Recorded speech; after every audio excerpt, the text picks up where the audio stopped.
balingami kati na Kristo mbote pe kimia epesamela bino de kuute epai na Yawe na kombo na Kristo.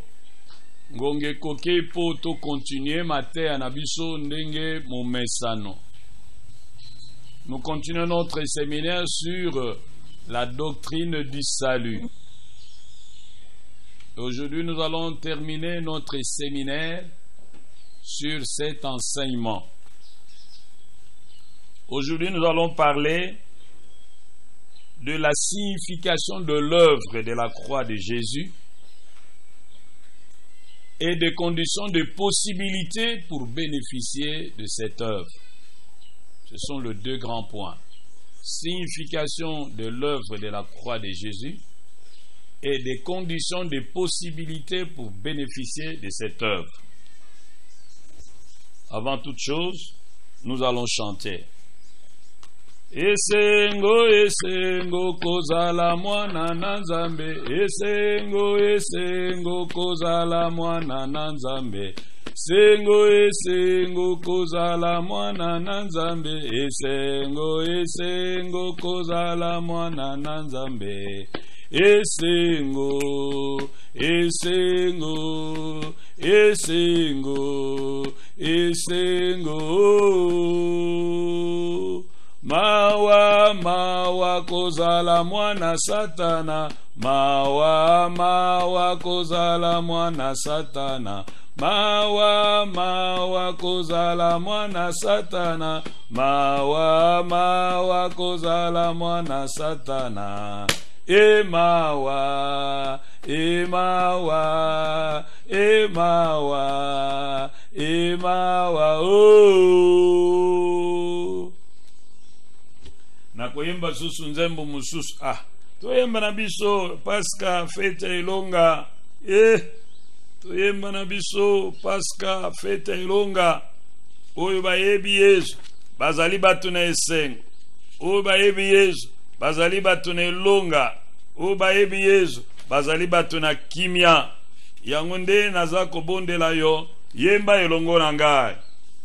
Si tu savais combien les plaisirs du monde ont déchiré, brisé bien de cœur, tu viendrais à Jésus dont la grâce abonde, de son amour tu verrais la douceur. Vers Jésus levez les yeux, contemplez son visage merveilleux, et les choses de la terre pâliront peu à peu. Si tu lèves vers Jésus les yeux, Christ est pour moi un sauveur admirable, un conseiller, un ami merveilleux. Son nom béni n'a rien de comparable sur cette terre, ni là-haut dans le cieux. Vers Jésus, levez les yeux, contemplez son visage merveilleux, et les choses de la terre pâliront peu à peu. Si tu lèves vers Jésus les yeux. Oh, nous allons encore chanter. Nous allons chanter. Nous devons exprimer notre joie. À toi la gloire, ô ressuscité. À toi la victoire pour l'éternité.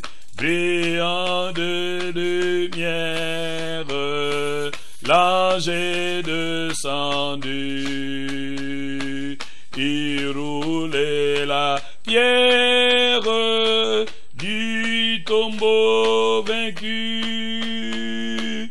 À toi la gloire, ô ressuscité. À toi la victoire pour l'éternité. Craindrai encore, il vit à jamais. C'est lui que j'adore, le prince de paix. Il est ma victoire, mon puissant soutien, ma vie, ma gloire. Non, je ne crains rien. À toi la gloire, ô ressuscité. À toi la victoire pour l'éternité. Nayebi ke nayebi malamu te, docteur Kwanzambi nayebi te akopesa ngai peut-être 1 sur 10. Ah, papa docteur limbisa tika kaka toyemba boye ndima biso kaka boye. Nzambe azwa lukumu pona ngolo ya pesi biso ya kozala na we esika po tosolola tolendisana na we etali lobiko epesameli biso kati na Kristo mwana na Nzambe na bomoi. Molinga bina ngai, Jésus est né pour mourir afin de sauver les hommes de leurs péchés. Sa mort n'était pas accidentelle. Sa mort était planifiée par Dieu pour sauver l'humanité du péché. D'aucuns veulent nous faire croire que Jésus est le grand prophète. Ah non, loin de là, l'idée que Dieu pouvait laisser mourir son prophète, certainement c'est une conjecture. Quelqu'un d'autre aurait été crucifié à sa place. Nous disons, Jésus est bel et bien mort à la croix. Oh non, quand il était au jardin d'Éden, au jardin de Gethsemane, quand Judas l'a embrassé, Jésus a opéré un miracle. Il a pris son visage, il a placé sur Judas. Et lorsque se sont retournés vers les soldats ont arrêté Judas, croyant arrêter Jésus. Mon cher, où est-ce que tu as trouvé ces idées? Jésus a été bel et bien arrêté. Il ne pouvait pas accepter que quelqu'un d'autre meure à sa place. Il n'était pas malhonnête pour jouer une telle farce, jouer un tel jeu, vilain jeu. Comment tu peux dire ça de mon Seigneur? Il y en a ceux qui disent non, écoutez, pendant qu'il était dans la maison, l'ange est venu, il a ouvert la toiture, il a sorti par là, caca. Notre Seigneur est courageux, il n'a pas fui la mort, il a affronté parce qu'il est le prince de la vie. Personne ne lui ravissait sa vie, c'est lui-même qui donnait sa vie parce qu'il était capable de la reprendre. Je le répète avec force, Jésus-Christ de Nazareth a été arrêté, jugé par Ponce Pilate. Ponce Pilate a déclaré son innocence. Mais pour protéger son poste, il a livré au peuple pour être crucifié. Il a été crucifié. Il est mort, il est bel et bien mort. Il a été enseveli. Il y en a aussi qui viennent avec les idées selon lesquelles Jésus ne serait pas mort, mais il s'était simplement évanoui. Et lorsqu'on l'avait mis au tombeau, le prenant pour mort, avec la fraîcheur du tombeau, il se serait réveillé. Comme il était assez costaud, il a poussé la pierre qui était devant la tombe. Il a maîtrisé les soldats. Il s'est évadé. Il est allé chez des maîtres qui l'auraient initié. Il est devenu un grand avatar. Où est-ce que vous avez trouvé ces choses? Menteur! Jésus est bel et bien mort. Il a été enseveli, d'après les Écritures. Et 3 jours plus tard, il est sorti, libre et vainqueur. À toi la gloire, ô ressuscité. À toi la victoire pour l'éternité.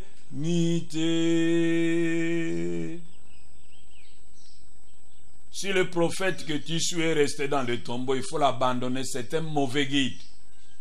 Tu as besoin d'un prophète vivant. Jésus est plus qu'un prophète. Il est le Fils de Dieu. Et Dieu lui-même. En lui habite la plénitude de la divinité. Si le maître que tu sers, que tu pries avec des photos au mur est mort, laisse tomber. Tu perds ton temps. Viens à Jésus.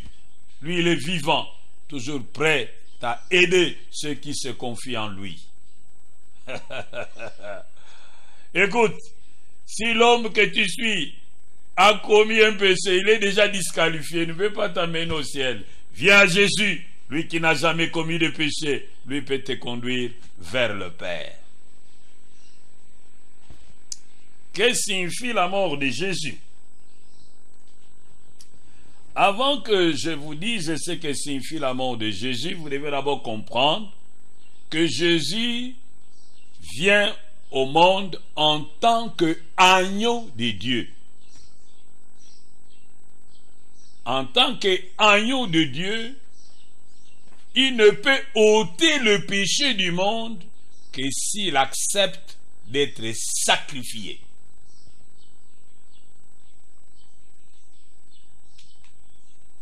Dieu nous l'a envoyé parce qu'il nous aime. Dieu a tant aimé le monde qu'il a donné son Fils unique, afin que quiconque croit en lui ne périsse point, mais qu'il ait la vie éternelle. Alors, que signifie la mort de Jésus? C'est d'abord une mort substitutive. Une mort substitutive. Il est mort pour nos péchés. C'est ce qu'on nous dit dans Ésaïe 53, verset 5. Il est mort pour nos péchés. C'est ce qu'on nous dit dans Romains 5, verset 5 à 10. Il a pris ma place. Il a pris ta place. Il a subi ma mort. Il a subi ta mort. Il a subi mon châtiment.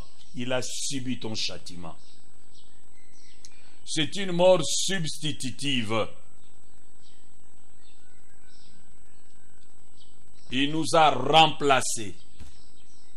Là où nous devrions être condamnés, il a été condamné.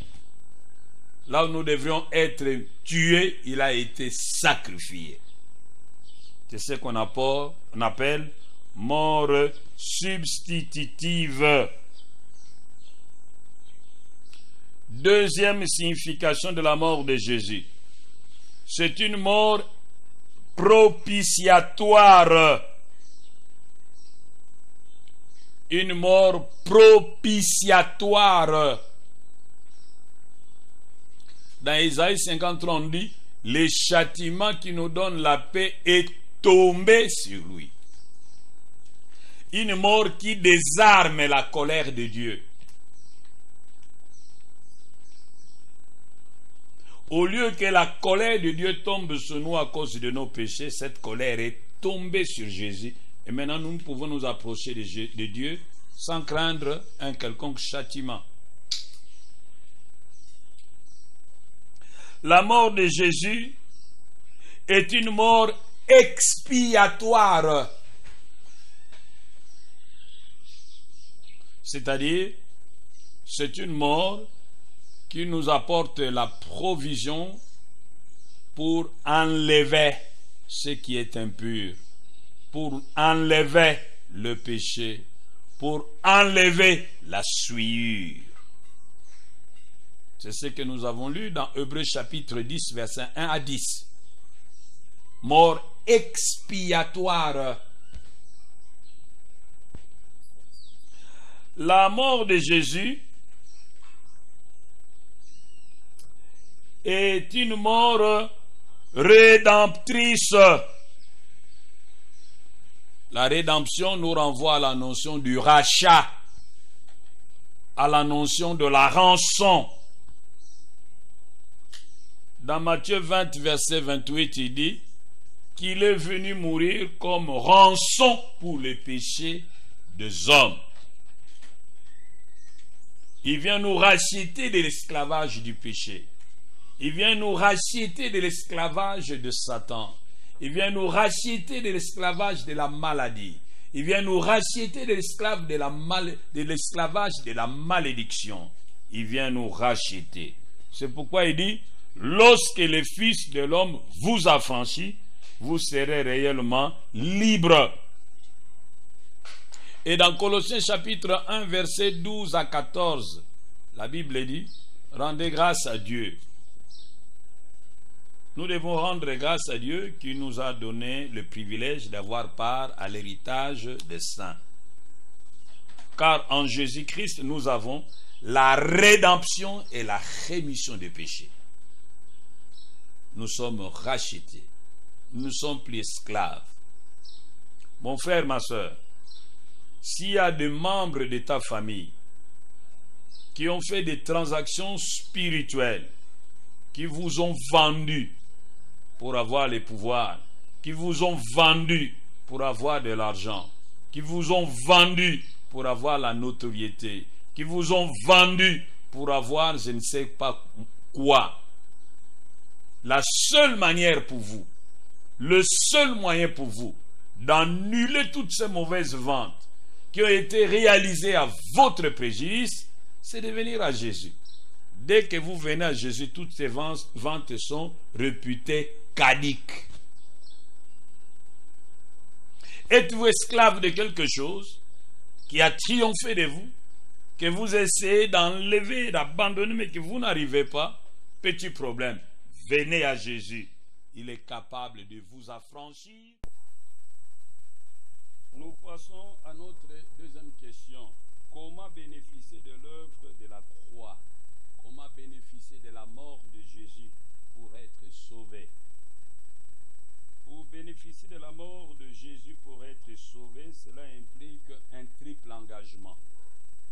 L'engagement de notre intelligence, l'engagement de notre volonté et l'engagement de nos sentiments. Parlons d'abord de l'engagement de notre intelligence. Nous devons comprendre et réaliser que nous sommes des pécheurs et que nous devions mourir à cause de nos péchés.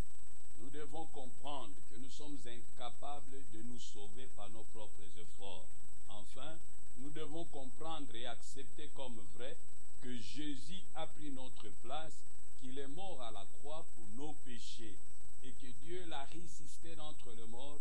Il est vivant et capable de sauver quiconque lui fait confiance. La deuxième chose qu'il faut, c'est l'engagement de nos sentiments. Nous devons regretter d'avoir offensé Dieu. Nous devons nous repentir de nos péchés, demander pardon, avouer ce que nous avons fait de mal, le regretter et demander pardon et prendre la décision vraiment de ne plus revenir. Au niveau de nos sentiments, nous devons vraiment regretter. Nous devons avoir un cœur brisé et contrit d'avoir offensé Dieu. Enfin, le troisième et le dernier engagement, nous devons engager notre volonté. C'est-à-dire, nous devons nous décider d'abandonner le péché, d'abandonner le mal, de nous détacher du mal pour nous attacher à Dieu. Et nous devons inviter Jésus dans notre vie comme Seigneur et Sauveur personnel. Dans Apocalypse chapitre 3, verset 20, Jésus dit, « Voici, je me tiens à la porte et je frappe. Si quelqu'un entend ma voix et ouvre la porte, j'entrerai chez lui, je souperai avec lui et lui avec moi. » Le fait d'inviter Jésus, c'est une preuve que vous lui faites confiance. Le fait d'inviter Jésus dans votre vie, c'est une preuve que vous voulez vous appuyer sur lui. Le fait de faire confiance en Jésus, le fait de s'appuyer sur Jésus pour être sauvé, c'est ce que la Bible appelle la foi.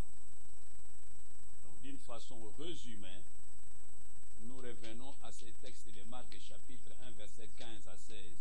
Nous devons nous repentir de nos péchés et nous devons croire à la bonne nouvelle, c'est-à-dire inviter Jésus, accepter qu'il est mort à la croix pour nos péchés, que Dieu l'a ressuscité des morts, accepter qu'il entre dans notre vie, qu'il la dirige comme Seigneur et qu'il pardonne nos péchés comme Sauveur. Quiconque a déjà pris cet engagement doit savoir que Jésus est entré dans sa vie. Il n'a pas besoin de répéter cet engagement. C'est c'est un engagement qu'on prend une seule fois. Maintenant que tu as pris cet engagement, tu dois passer à une seconde étape. Tu dois accepter de passer par les eaux de baptême. Car cet engagement, c'est l'acceptation secrète de Jésus dans ta vie. Mais tu dois maintenant l'accepter publiquement en passant par les eaux